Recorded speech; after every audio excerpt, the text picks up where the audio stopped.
औज़ु बिल्लाहि मिनश शैतानिर रजीम बिस्मिल्लाहिर रहमानिर रहीम अल्लाहुम्मा सल्लि व सल्लिम व बारिक अला सय्यिदिना मुहम्मद व अला आलिहि व अस्हाबिहि व अज़वाजिहि व ज़ुर्रिय्यतिहि अजमईन। आज हम ग़ज़वा बदर पर बात करेंगे, और इसलिए भी कि ग़ज़वा बदर की तहरीक में जो हैरत अंगेज हिकमतें पोशीदा हैं, आज वो पाकिस्तानी कौम, मुसल्लह अफवाज और रियासत के लिए भी मशअल राह है। ये बात आप सब जानते हैं कि सैयदी रसूलुल्लाह ने 23 बरस तक जाहिरी तौर पर उस दौर में दीन को फैलाने की ड्यूटी की, और इन 23 बरसों में से 13 बरस मक्की दौर कहलाते हैं और 10 बरस मदनी दौर। जो 13 बरस सैयदी रसूलुल्लाह ने मक्के के दौर में गुजारे, वो तमाम के तमाम आपको नजर आता है कि सख्त तरीन जुल्म, तशद्दुद, ज्यादती और कत्ल तक मुसलमानों के ऊपर बर्पा किया गया, लेकिन सैयदी रसूलुल्लाह ने मुसलमानों को इजाजत नहीं दी कि वो तलवार निकाल कर जवाब दें। सैयदी रसूलुल्लाह और सहाबा से ज्यादा दलेर और कौन हो सकता है। उसके बावजूद सैयदी ने सहाबा को हुक्म दिया कि अपने इस्लाम को छुपाओ, हुक्म दिया कि छुप छुप के नमाजें पढ़ो, हुक्म दिया कि अपने आप को जाहिर न करो, मुशरिकीन के साथ तसादुम न करो। यहां तक कि जुल्म की आखिरी हदें भी तोड़ दी गई मुसलमानों के ऊपर। उनको जंजीरों में लपेटकर तपती रेत के ऊपर घसीटा जाता, सीनों पर पत्थर रखे जाते, जलते हुए कोयलों पर लेटाया जाता, इस हद तक के सईदना बिलाल और दीगर सहाबा के जिस्म की पिघलने वाली चर्बी से वो कोयले बुझ जाते। लेकिन अबू जहल को और अबू लहब को और मुशरिकीन को तरस ना आता। सैयदी जब जुल्म और सितम शदीद पड़ गया तो सैयदी ने एक जमात को हुक्म दिया कि हबशा की जानिब हिजरत कर जाए। वहां पे नजाशी एक ईसाई सल्तनत थी, ईसाई हुक्मरान थे, और नजाशी बहुत नेक दिल ईसाई हुक्मरान थे वहां के। अबू जहल ने और मुशरिकीन मक्का ने मुसलमानों को वापस लाने के लिए यहां से पूरा डेलीगेशन भेजा, जिसने नजाशी बादशाह के पास जाके कहा कि हमारे कुछ बागी लोग आपके पास आ गए और आप उन्हें हमें वापस कर दें। और नजाशी तकरीबन वापस करना चाहते थे उनको, लेकिन हजरत जाफर ने जब सूरह मरियम की आयतें तिलावत की और बताया कि हम भी ईसा अलैहिस्सलाम पर ईमान लाते हैं, तो नजाशी की आंखें भीग गई, रोने लगा और उसने कहा कि वल्लाह जो दीन आप लेकर आए, जो सैयदी रसूलुल्लाह दीन लेकर आए, और जिस दीन पर मैं हूं उसमें रत्ती बराबर भी फर्क नहीं है। और उसने मुशरिकीन को वापस भेज दिया। तो हबशा जो था, इसको आप अंग्रेजी में इथोपिया कहते हैं, वो किसी हद तक मुसलमानों के लिए एक पनागाह बन गया।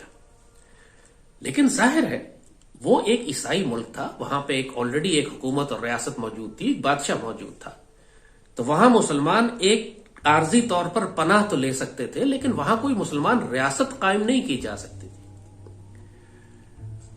और सैयदी रसूलुल्लाह ने मक्के के हवाले से जो तरबियत हमारी की, जो हमें पैगाम दिया, जो हिकमत है सैयदी रसूलुल्लाह के इस अंदाज में कि आपने तलवार नहीं निकालनी, मुसल्ला बगावत नहीं करनी, उसमें बहुत गहरी हिकमतें हैं आज के पाकिस्तान के लिए भी। आज पाकिस्तान में आपको बहुत सारे ग्रोह ऐसे मिलते हैं जो कहते हैं कि हम इस्लाम नाफिज करना चाहते हैं, शरीयत नाफिज करना चाहते हैं, खासतौर पे खवारिज के जो ग्रोह हैं, और वो पाकिस्तान की रियासत के खिलाफ तलवार निकालकर जंग करते हैं।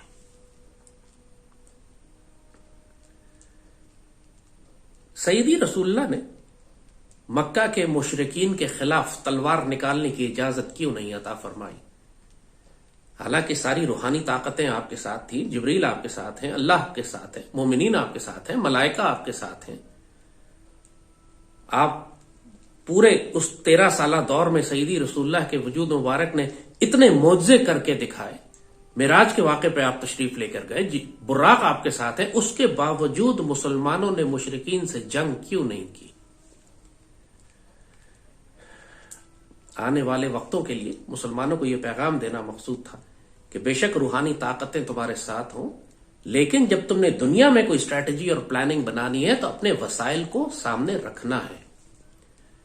मुसलमान बेवकूफ नहीं होता, मुसलमान जाहिरी हालात को देखकर स्ट्रैटेजी बनाता है, अपनी हिकमत अमली बनाता है और उसके मुताबिक अपनी प्लानिंग करता है। अगर उस वक्त मुसलमान तलवार निकालते, जबकि मेजॉरिटी और अक्सरियत जो हुकूमत जो थी वहां पे मुशरिकीन की और अक्सरियत मुशरिकीन की थी, मुसलमान अगर उस वक्त तलवार निकालते तो फौरी तौर पर कुचल दिए जाते। और जाहिर है फिर यह दीन की हिकमत के खिलाफ होती बात कि मुसलमानों की छोटी सी जमात को बगैर मुनज़्ज़म किए, बगैर किसी रियासत के, बगैर किसी इकोनॉमिक, पॉलिटिकल, मिलिट्री बैकिंग के उस जमात को कत्ल करवा दिया जाए। इसीलिए सईदी रसूलुल्लाह ने तमाम तर इश्तियाल अंगेजी के बावजूद शुएब अबी तालिब की घाटी में 3 साल तक आप कैद भी रहे, तमाम मुसलमानों पर जो जुल्म हुए, हिजरत करनी पड़ी, आपने मुसलमानों को तलवार निकालने की इजाजत नहीं दी। इसी तरह आपको तारीख इस्लाम में और वाकयात मिलते हैं। जिस तरह अकबर बादशाह की मिसाल हमने पहले दी थी आपको। अकबर बादशाह बिल्कुल काफिर हो गया था, उसने दीन इलाही, एक नया दीन इजाद कर दिया और इस्लाम की जड़ें काटने लगा। लेकिन हिंदुस्तान पर पिछले 700-800 साल से मुसलमानों की हुकूमत थी और मुसलमान आटे में नमक के बराबर ही थे, यानी 10-15% में ज्यादा से ज्यादा मुसलमान होंगे, को 90-95% तो हिंदू थे। लेकिन मुसलमान सल्तनतें तब्दील होती रही थी। ज़ाहिर है शहाबुद्दीन गौरी से लेकर अकबर तक बीच में 10-15 मुसलमान सल्तनतें आई और बादशाह आए और तब्दील होते चले गए, लेकिन एक मुसलमान सल्तनत को दूसरी मुसलमान सल्तनत ही तब्दील करती थी।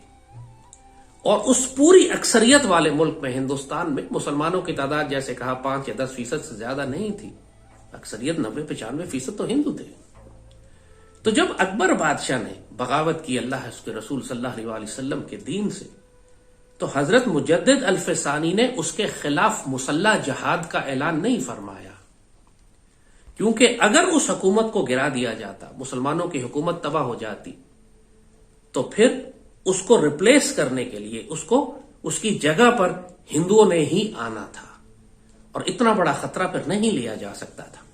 मुसलमान हुक्मरान से आपको जितना मर्जी इख्तिलाफ हो, चाहे वो काफिर ही क्यों ना हो जाए, लेकिन अगर उस रियासत के खिलाफ जंग करने के नतीजे में वो रियासत तबाह हो जाए और उस दारुल इस्लाम में, उस मुसलमानों के मुल्क में कुफ्फार की हुकूमत आ जाए, तो ऐसी इस्लामी तहरीक को भी, चाहे कोई इस्लाम के नाम पर ही तहरीक क्यों ना बर्पा की जाए, इसको खवारिज कहते हैं। और यही आज टीटीपी पाकिस्तान के खिलाफ कर रही है। यही इन खवारिज ने सैयदना अली की हुकूमत के खिलाफ किया था और सैयदना अली को शहीद भी फिर इन खवारिज ने किया था। इसीलिए पाकिस्तान की रियासत में भी अगर आपको हुकूमत से इख्तिलाफ है, और यकीनन हुकूमत हमारी सारी कुफर के निजाम पर चल रही है, लेकिन यह रियासत मुसलमानों की है और चारों जानिब हमारे दुश्मन बैठे हुए हैं कि पाकिस्तान की रियासत को हड़प कर ले। लिहाजा कभी भी यह हिकमत अमली नहीं बनाई जाती कि मुल्क के अंदर बगावत बर्पा करके पाकिस्तान में खाना जंगी करा दी जाए, क्योंकि उसका फायदा सिर्फ मुशरिकीन ने उठाना है। हजरत मुजद्दिद अल्फसानी की यह हिकमत अमली कायद आजम और अल्लामा इकबाल ने अडॉप्ट की। उस वक्त अंग्रेज हुकूमत थे और सईदी रसूलुल्लाह की यह सुन्नत अल्लामा इकबाल और कायद आजम ने, अंग्रेज हुकूमत थी, अंग्रेजों का इख्तियार था, उनकी ताकत थी, उनके पास रियासती ताकत थी और मुसलमान बीच में थोड़े से थे। 80% हिंदू थे, थोड़े से 20% मुसलमान, हुकूमत ईसाई। और आपने देखा कि कायद आजम और अल्लामा इकबाल ने जो पाकिस्तान की पूरी तहरीक चलाई, उसमें कोई काम ऐसा न किया, तहरीक चलाने के बावजूद, कि जो कानून तोड़ने की जुमरे में आता। ऐसे कोई काम न किया कि हुकूमत इन पर बगावत का इल्जाम लगाकर पूरी इस्लामी तहरीक को ही कुचल के रख देती। इतनी समझदारी से अपना रास्ता बनाया, उन्हीं के निजाम को इस्तेमाल करते हुए। किसी साहिब नजर ने कहा कि मुसलमानों को अल्लामा इकबाल की समझ ही नहीं आई, वरना मुसलमान दुनिया पर हुकूमत करते। और अंग्रेजों को अल्लामा इकबाल की समझ नहीं आई, अगर आ जाती तो इकबाल को फांसी लगा देते। अगर वाकई अंग्रेजों को अंदाजा होता कि कायद आजम और अल्लामा इकबाल कितने खतरनाक आदमी हैं दुनिया के कुफर के लिए, तो आपके ख्याल में वो कभी उन्हें छोड़ते? यही होती है कुफर के निजाम के अंदर हिकमत से अपना रास्ता बनाना। इंसान को दीवाना होकर, जुनूनी होकर और जोशीला होकर तसादुम का वो रास्ता नहीं इख्तियार करना चाहिए कि जब तुम्हारे पास जमीन नहीं है, तुम्हारे पास ताकत नहीं है, तुम्हारे पास फौज नहीं है, तुम्हारे पास मईशत नहीं है, उस वक्त क़िताल की इजाजत नहीं होती। और सईदी रसूलुल्लाह ने मक्की दौर में मुसलमानों को यही हुक्म फरमाया था। लेकिन इसका मतलब यह नहीं है कि मुसलमानों को अपनी मंजिल का पता नहीं था। ये वाकयात आपको हम सुना चुके हैं कि जब आप सईदी रसूलुल्लाह सैयदना अबू बकर के साथ हिजरत फरमा रहे थे तो सराका जब आपको ढूंढते हुए पहुंचे थे तो सराका को आपने उस वक्त फरमाया था कि सराका तुम्हारा क्या हाल होगा जब कैसर और कसरा के कंगन तुम्हारे हाथों में होंगे। नतीजा तो सब मुसलमानों को मालूम था कि थोड़े दिनों के बाद पूरी दुनिया पर मुसलमानों की हुकूमत होगी, लेकिन उसके बावजूद जाहिरी हिकमत अमली और स्ट्रेटेजी उसी तरह बनाई गई जैसे वक्त के हालात थे। जब हिजरत की बारी आई, और हिजरत की पूरी तफसील हम आपको अपने पिछली नशिस्त में सुना चुके हैं, सईदी रसूलुल्लाह जब हिजरत करके मदीने पहुंचते हैं तो उससे पहले क्या होता है, ये अल्लाह ताला ने फैसला फरमा दिया था कि सईदी रसूलुल्लाह मदीने की जानिब हिजरत फरमाएंगे। आपने ख्वाब में देख लिया था वो एक बस्ती जिसमें नखलिस्तान है, खजूरों के पौधे लगे हुए हैं और इशारा हो चुका था कि मदीने आपने जाना है। तो उससे पहले सईदी रसूलुल्लाह ने मुसलमानों की एक जमात को मदीने भेज दिया था जो वहां पर दीन इस्लाम की तबलीग कर रहे थे। मदीने में दो तरह के लोग रहते थे। एक तो खुद अरब के कबीले थे, औस और खजरज, दो बड़े अरब कबाइल कबीले थे जो वहां रहा करते थे, और तीसरा वहां यहूदी थे। यहूदियों की एक बहुत बड़ी तादाद वहां बसती थी। तो सईदी रसूलुल्लाह ने जो अपने सफीर पहले मदीना भेजे हजरत मुसअब बिन उमैर और उनके साथ बहुत सारी जमात, अल्हम्दुलिल्लाह उन्होंने जब मदीने में काम करना शुरू किया तो ये पैगाम भिजवाया सईदी रसूलुल्लाह को कि सईदी, अब मदीने का कोई घर ऐसा नहीं है जहां पे इस्लाम का नूर और आपकी मोहब्बत दाखिल ना हो चुकी हो। अब ये वो वक्त था कि जब सईदी ने फैसला फरमाया, उसकी तफसील हम बता चुके हैं कि क्यों आपने फैसला इस वक्त फरमाया कि मुशरिकीन मक्का अब तंग आकर फैसला कर चुके थे कि सईदी को शहीद कर दिया जाए। अब जाहिर है अब आखिरी लम्हा आ पहुंचा था, अब देर नहीं की जा सकती थी। जाहिरी असबाब और वसाइल के हवाले से भी अब ऐसा वक्त आ चुका था कि अब मजीद कोई तबलीग मक्के में नहीं की जा सकती थी, क्योंकि अब सईदी को शहीद करने का फैसला किया जा चुका था। तो फिर आपने सईदना अबू बकर के साथ हिजरत फरमाई और आप मदीने पहुंचे। और वो सारा सफर हम पहले आपको बयान कर चुके हैं कि उस सफर में क्या हुआ और आपने क्या हिकमत अमली इस्तेमाल की और किस तरीके से आपने मुशरिकीन को धोखा दिया और कैसे माशाअल्लाह अहले मदीना ने आपका इस्तकबाल किया। और थला अल बदर अलैना मिन सनियात अल वदा वजब शुक्र अलैना मादा लिल्लाह दा, हम पर बदर का चांद तुलू हुआ है पहाड़ियों के पास से और हम पर वाजिब है कि हम शुक्र अदा करते रहें उस वक्त तक जब दुनिया में शुक्र अदा करने वाले बाकी हैं और दुआ करने वाले बाकी हैं। अब सईदी रसूलुल्लाह जब मदीना तशरीफ लाते हैं तो सबसे पहला काम जो आप सईदी रसूलुल्लाह ने फरमाया, देखिए अब यह हुआ है बुनियादी तौर पर एक इस्लामी रियासत कायम हो गई।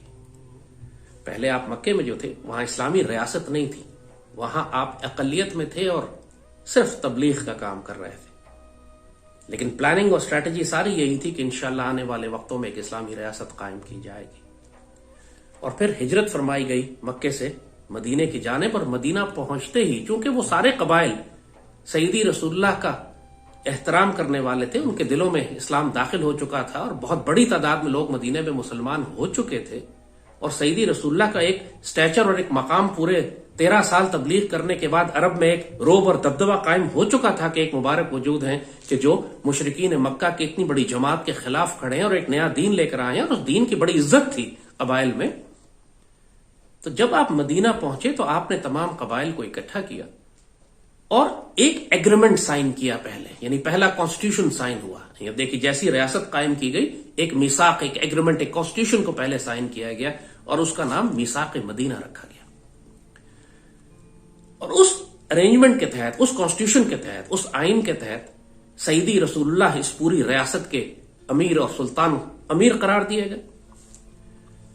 किसी किस्म के इख्तलाफ की सूरत में सईदी रसूलुल्लाह का फैसला सबने तस्लीम करना था। और इसके अंदर अरब मुशरिकीन और यहूदियों को भी शामिल किया गया मुसलमानों के साथ। अब ये 3 पार्टी अलायंस था, इसमें मुसलमान भी थे, यहूदी भी थे और इसके अंदर मुशरिकीन भी थे। एक स्ट्रेटेजिक अलायंस बनाया गया और उसका मकसद यह था, और उसमें टर्म्स कुछ इसी तरह की थी, शराइत यही थी कि ये सारे एक इत्तेहादी, एक एलाइज होंगे, आपस में एक दूसरे के इत्तेहादी होंगे, और अगर हमला होता है मदीने पे तो सब कबाइल मिलकर लड़ेंगे, चाहे यहूदी हो या मुशरिक या मुसलमान, सब मिलकर एक यूनाइटेड डिफेंस प्रेजेंट करेंगे मुशरिकीन के खिलाफ। अब आप स्ट्रैटेजी देखिए क्या है, यानी कमाल स्ट्रैटेजी बनाई जा रही है कि पहले जैसी रियासत कायम होती है, पहले आपने एक मिसाक, एक अरेंजमेंट, एक कॉन्स्टिट्यूशन बना लिया, सारे कबाइल को अपना एलाइज और इत्तेहादी बना लिया। लोग कहते हैं कि मुशरिकीन, और कुरान में हुक्म है कि मुशरिकीन को और यहूद और नसारा को अपना दोस्त ना बनाओ, वो तुम्हारे दोस्त नहीं, बिल्कुल ठीक बात है, लेकिन दोस्त बनाने में और इत्तेहादी बनाने में एक कॉमन दुश्मन के खिलाफ जमीन आसमान का फर्क है।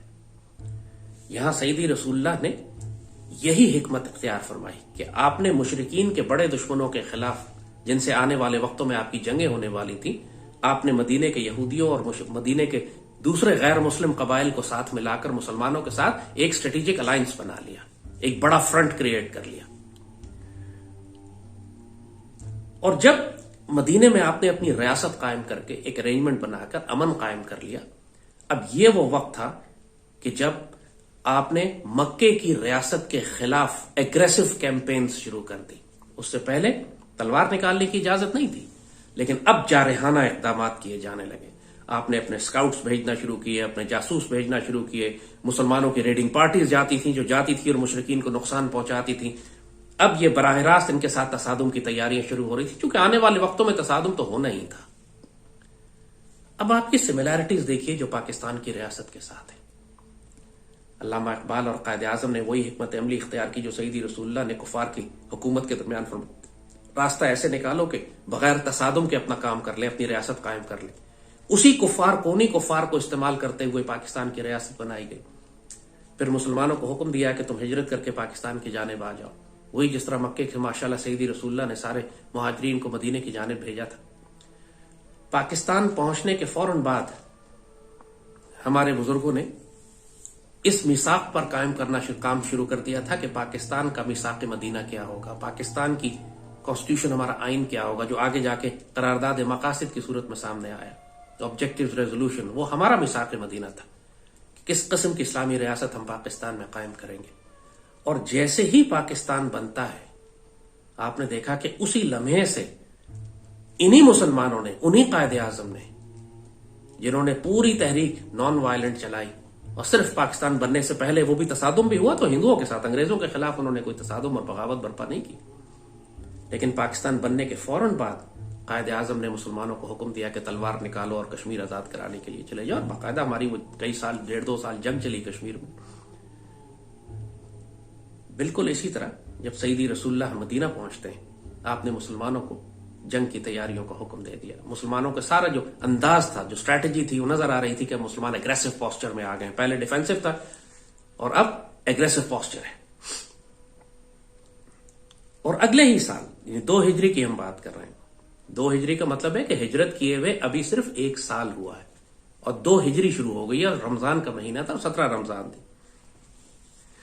मगर उससे पहले, कुछ हफ्ते पहले, मुसलमानों को यह इत्तला मिली कि कुरैश के जो काफले हैं जो शाम की जानिब जाते हैं, देखिए अगर आप नक्शा देखें हिजाज का, तो मक्का जरा जुनूब में है, मदीना नॉर्थ में है, लेकिन मक्का से अगर आप सीरिया जाना चाहें तो वो एक रास्ता है कि जो मदीने के साथ से होकर गुजरता है और सीरिया की जानिब जाता है। और ये कुरैश चूंकि ताजर थे, खुद सईदी रसूलुल्लाह भी अपने बचपन में शाम की तजारत का सफर कर चुके थे, जहां आपकी मुलाकात उस ईसाई राहिब से भी हुई थी कि जिसने सईदी रसूलुल्लाह के बारे में आपके चचा हजरत अबू तालिब से फरमाया था कि इस बच्चे को यहां से लेकर निकल जाओ, क्योंकि ये आने वाला नबी है और अगर यहूदियों ने देख लिया तो इस बच्चे को नुकसान पहुंचाएंगे। वो हैरत अंगेज वाकया भी सईदी के बचपन का है। और यही रूट था कि जब आप मक्के से सीरिया वापस आया करते थे और बाद में बीबी खदीजा के काफिले लेके भी आप जाया करते थे, तो सईदी इस बात से तो बहुत अच्छी तरह वाकिफ थे कि जब कुफार के तजारती काफिले जो सीरिया जाते हैं और वापस आते हैं, वो कौन सा रास्ता रूट इस्तेमाल करते हैं, वो मदीने के करीब से गुजरता था। तो सईदी को यह इत्तला मिली कि एक काफिला जिसमें कहते हैं कि 50,000 अशरफियां थी सोने की, और वो शाम से चलकर मक्के की तरफ जा रहा था और मक्के के तमाम बड़े बड़े कबाइल उसमें हिस्सेदार थे। अबू जहल और अबू लहब और ये सारे जितने बड़े बड़े थे उन सब के उसमें हिस्से थे। और जाहिर है कि सबसे पहले जब आप दुश्मन पर उसके खिलाफ कैंपेन करते हैं तो आप कोशिश यही करते हैं कि उसको इकोनॉमिकली डैमेज किया जाए, उसको फाइनेंशियली तकलीफ पहुंचाई जाए, उसके ऊपर फाइनेंशियल कैंपेन की जाए और दुश्मन को इक्तिसादी तौर पर पहले कमजोर किया जाए। अब सईदी पहले अलायंस तो बना चुके हैं, सईदी ने अमन कायम कर लिया है, रियासत कायम हो चुकी है, एग्रेसिव कैंपेनिंग हो रही है, दुश्मन को हरास किया जा रहा है। लेकिन अब मौका आ रहा था कि आप एक सीरियस और डिसाइसिव एक्शन करें उनकी इकोनॉमिक बैकबोन के ऊपर, क्योंकि उनकी सारी तजारती राह जो थी, सारा सर्वाइवल उनका ट्रेड पे था और वो ट्रेड अब सईदी रसूलुल्लाह इसको रोकना चाहते थे। उनकी सारी इंटरनेशनल ट्रेडिंग को तबाह कर दिया जाए। तो जब सईदी को यह इत्तला मिली कि अबू सुफियान एक बहुत बड़े काफिले के साथ वहां से गुजरने वाले हैं, वो बदर के मकाम से गुजर के जाएंगे, तो सईदी ने अपने साथ मुहाजिरीन और अंसार के एक दस्ते को तैयार किया और उसको लेकर आप अपने मदीने से निकलकर तकरीबन 200-250 किलोमीटर का फर्क है बदर का, तकरीबन मदीने से खासा फासला है। आप वहां से निकलकर मक्के की जानिब बदर किस मकाम पर आप पहुंचते हैं और ख्याल यही होता है कि यहां से काफिला गुजरेगा, हम एक रेडिंग पार्टी है, हम उसको इंटरसेप्ट करेंगे और हम सारा का सारा खजाना लेकर हम इस्लामी रियासत की तामीर में इस्तेमाल करेंगे और इस तरह वो सारा इंतकाम भी लिया जाएगा उस 13 साल जुल्म का कि जो मक्के वाले मुसलमानों पर करते रहे। और साथ साथ उनको पैगाम भी दे दिया जाएगा कि मुसलमान अब एक मिलिटेंट फोर्स है, मिलिट्री फोर्स है और तुम उनको इस तरह पुश ओवर नहीं कर सकते जैसे तुम मक्के में किया करते थे। कुरान ने बहुत तफसील के साथ ये पूरा वाकया बयान किया है। कुरान ने यह जिक्र किया है कि मुसलमानों की ख्वाहिश थी कि एक आसान कैंपेन इनको मिले, यानी काफिला लूटना तो आसान कैंपेन थी, जाहिर है आप जाते काफिले को इंटरसेप्ट करते, सारी गनीमत जो माल गनीमत अल्लाह ने हमारे लिए रखा था हम उसको निकालते, इसमें कोई इतनी जंग तो नहीं होनी थी। लेकिन अल्लाह ताला ने फरमाया कि अल्लाह की प्लानिंग और थी। अल्लाह ये चाहता था कि हक को बिल्कुल वाजे कर दे और इन मुसलमान आसानी चाहते थे और अल्लाह उनके लिए ये चाहता था कि दुश्मन की जड़ एक दफा मुकम्मल तौर पर काट दी जाए। जब इस बात की इत्तला मुशरिकीन को पहुंची कि मुसलमानों का एक मिलिट्री एक्सपीडिशन सईदी रसूलुल्लाह की क़यादत में वो काफिले को लूटने के लिए आ रहा है, तो उन्होंने 1000 का लश्कर तैयार किया और वो भी बदर के मकाम पर पहुंच गए। उस वक्त तक जो काफिला था उसको माल इत्तला हो गई थी कि मुसलमानों का लश्कर भी आ रहा है, तो वो रास्ता बदल के दरिया समुद्र के किनारे से होता हुआ मक्के की जानिब निकल गया। काफिला तो बच गया, वो तो अल्लाह ने कहा कि मैंने चाहा था कि ऐसे ही हो, क्योंकि मुसलमान काफिला चाहते थे और अल्लाह ये चाहता था कि मुसलमानों का तसादुम मुशरिकीन से हो ताकि एक मरतबा मुसलमानों का रोब और दबदबा उन पर तसल्ली से कायम हो जाए और मुसलमानों के दिल भी ठंडे हो कि इंतकाम सबने लेने थे उन जालिमों से जो 13 साल मुसलमानों पर जुल्म करते आए थे। बदर के मकाम पर दोनों फौजें आमने सामने होती हैं। अब यहां से एक हैरत अंगेज दास्तान का आगाज हो रहा है। यह हमने सिर्फ आपको अभी तक पस मंजर बताया, लेकिन अब यहां पर क्या होता है, दैट इज रियली फैसिनेटिंग। मुसलमानों की फौज में 313 थे। 313 में तकरीबन 70 के करीब महाजरीन थे जो मक्के से हिजरत करके आए थे और बाकी जो थे वो मदीना के अंसार थे, औस और खजरत दोनों कबीलों के।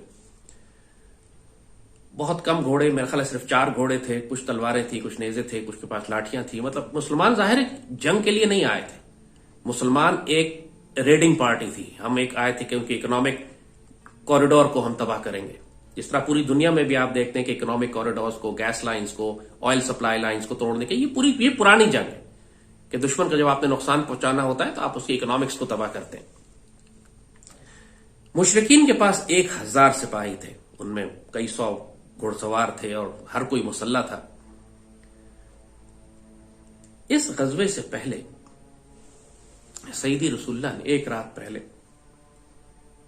आपने अल्लाह ताला से वो दुआ फरमाई कि मालिक, अब जाहिर है मुसलमानों के लिए मुश्किल सूरत हाल थी, वो तो आए थे काफिले के लिए, अब उनको सामने जंग आ गई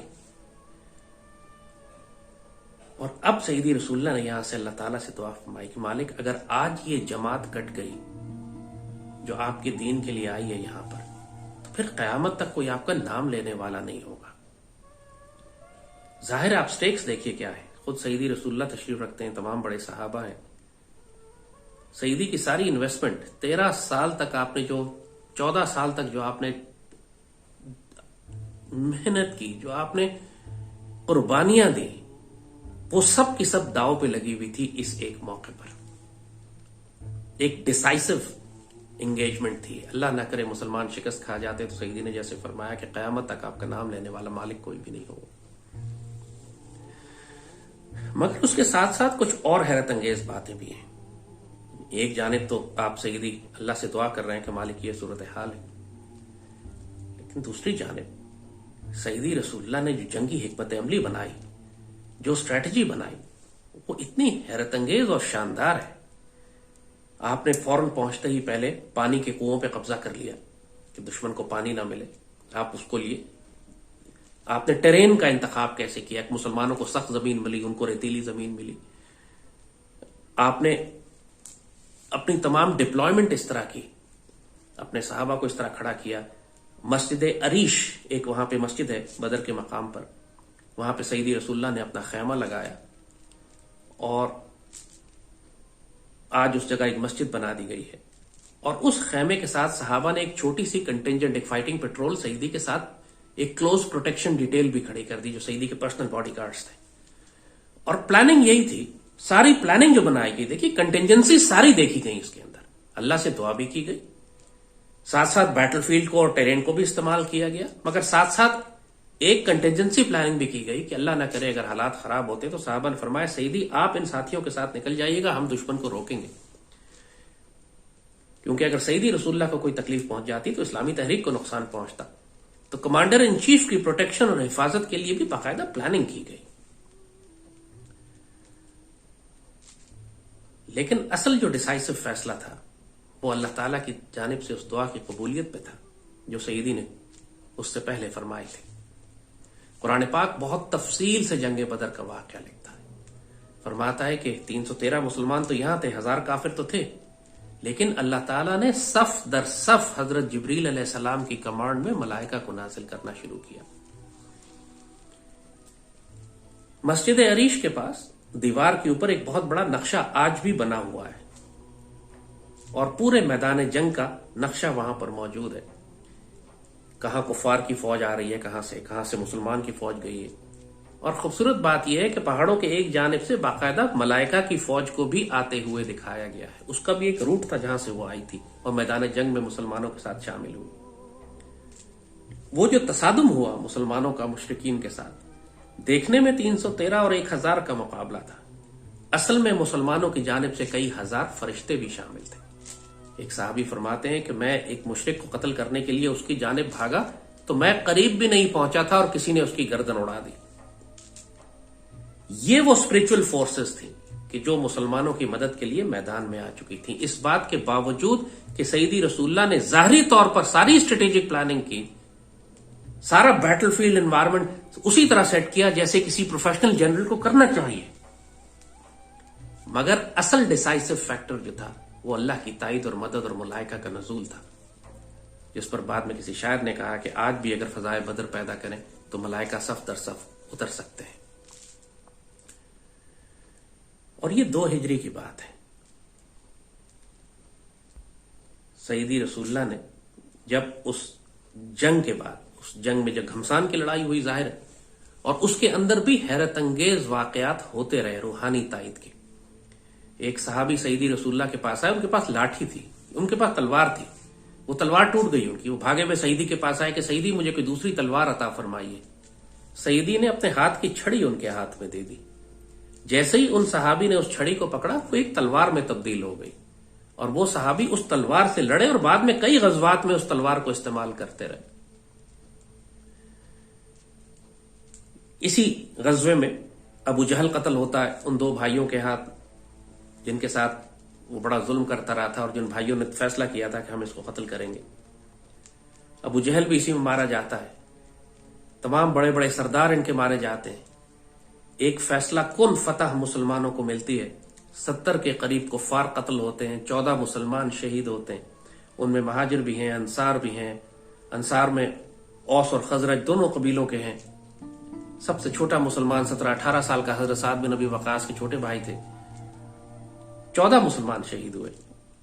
मुसलमानों के लॉसेस कंपैरेटिवली बहुत कम थे, 70 के करीब वो मज़ाहिर है, लेकिन उसकी वजह भी थी कि मुसलमानों की जानिब से मलाइका लड़ रहे थे और कुफ्फार जो थे वो अल्लाह ने उन पर लानत की हुई थी।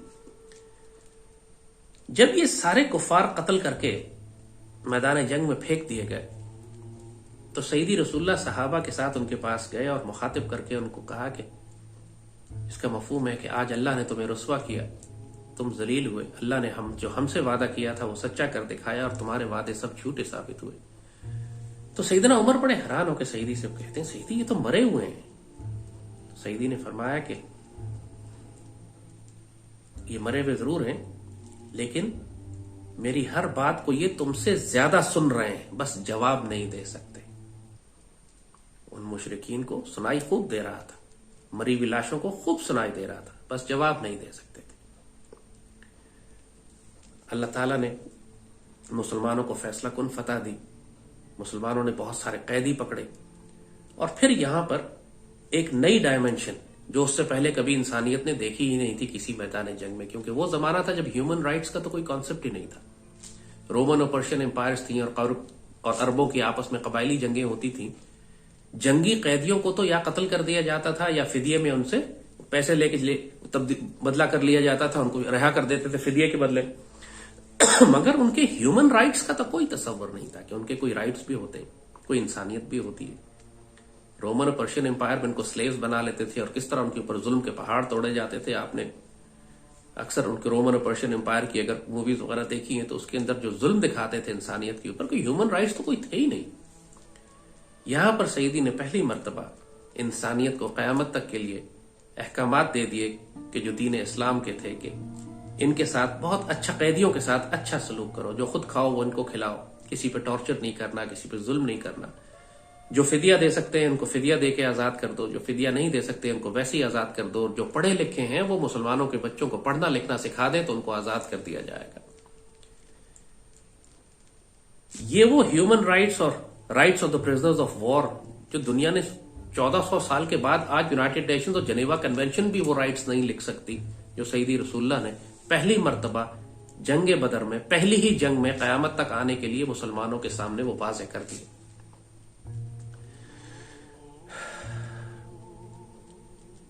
इस गज़वे बदर के बाद कुछ अरसे के बाद गज़वा उहद हुई थी, जिसमें मुसलमानों को नुकसान हुआ था, हमें चोट लगी थी। उसके बाद गज़वा खंदक हुआ था और उसके बाद फतह मक्का।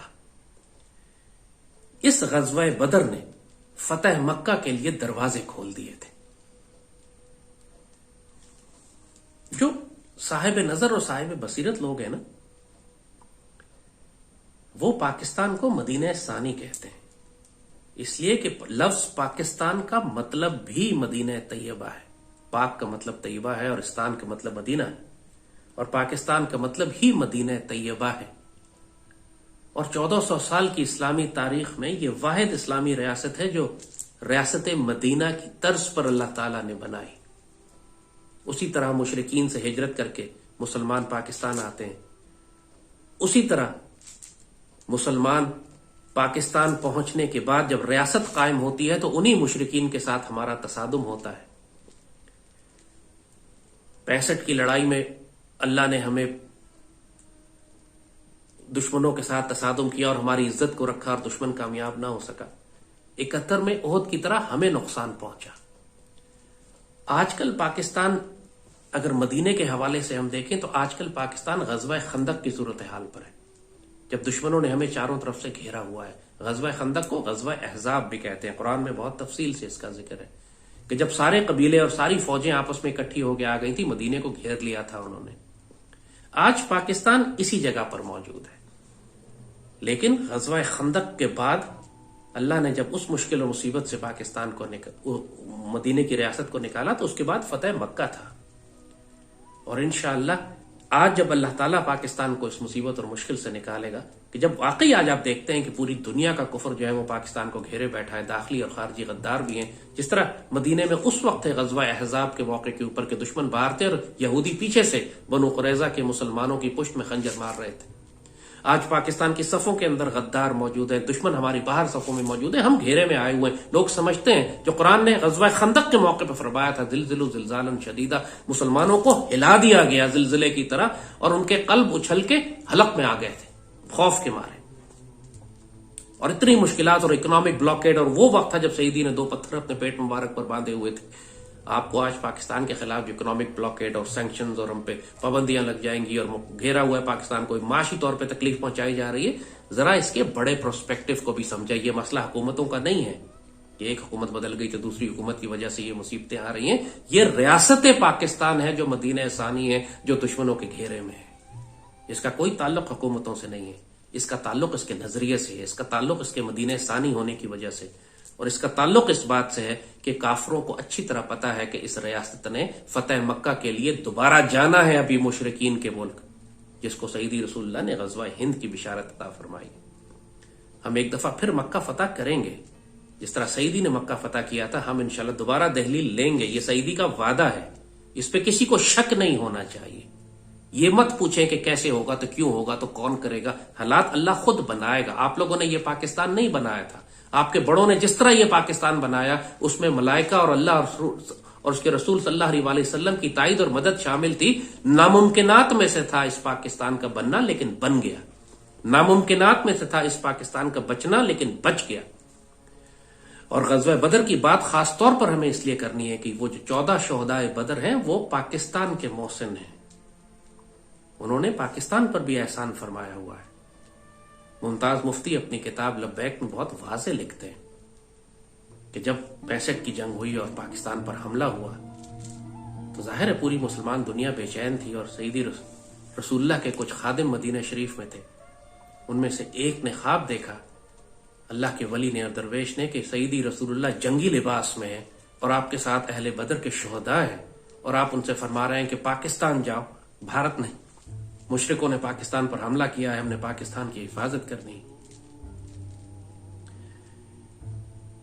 ये रूहानी दुनिया की बातें हैं। जहां अल्लाह मलाइका नाजिल फरमा सकता है, वहां पे शोहदाए बदर को भी भेज सकता है।